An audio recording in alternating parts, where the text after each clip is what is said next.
સુરતમાં રસ્તામાં અથવા નડતરરૂપ મંદિરને હટાવવા હાઈકોર્ટના હુકમ બાદ પાલિકા દ્વારા નોટિસ આપવામાં આવી છે। ત્યારે આ નોટિસના વિરોધમાં બજરંગ દળ, વીએચપી અને સ્થાનિક લોકો ભેગા થયા હતા। સુરત કલેક્ટરને આવેદનપત્ર આપીને આ નિર્ણય પરત લેવાની માંગ કરી છે। નિર્ણય પરત નહીં લેવાશે તો ઉગ્ર આંદોલનની ચીમકી ઉચ્ચારવામાં આવી છે। કલેક્ટરની કચેરીના પટરાંગણમાં જ આવેદનપત્ર આપતી વખતે રામધૂન બોલાવવામાં આવી હતી।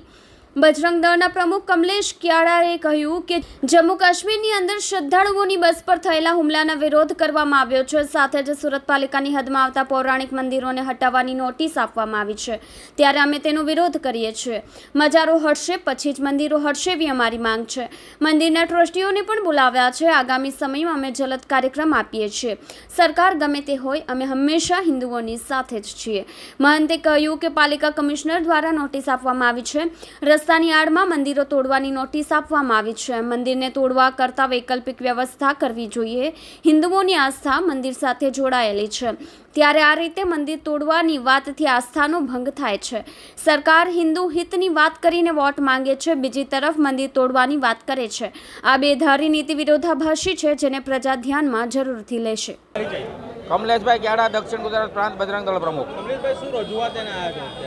આજે બે વિષયની રજૂઆત છે, બે વિષયના આવેદનપત્ર છે। પહેલો વિષય છે એ અખિલ ભારતીય બજરંગ દળ દ્વારા આજે જે જમ્મુ કાશ્મીરની અંદર માતા વૈષ્ણવ દેવીના દર્શન કરવા જતા જે બસ ઉપર મુસ્લિમ આતંકવાદીઓ દ્વારા જે હુમલો થયો છે, આ હુમલાના વિરોધમાં આખા દેશમાં બજરંગ દળ દ્વારા આવેદનપત્ર આપવામાં આવ્યું છે।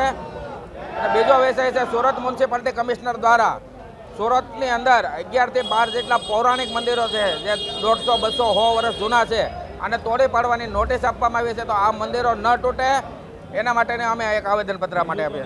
હિન્દુત્વની વાત કરી અને જે મંદિરો તોડવાની વાત છે, વિશ્વ હિન્દુ પરિષદ બજરંગ દળ હર હંમેશ તટસ્થ રહ્યો છે, હિન્દુઓની સાથે રહ્યો છે। અમારે કોઈ રાજકીય પાર્ટી હારે લેવા દેવા નથી। હિન્દુત્વની વાત કરવાવાળા અલગ હોય છે અને હિન્દુત્વનું કામ કરવાવાળા અલગ હોય છે।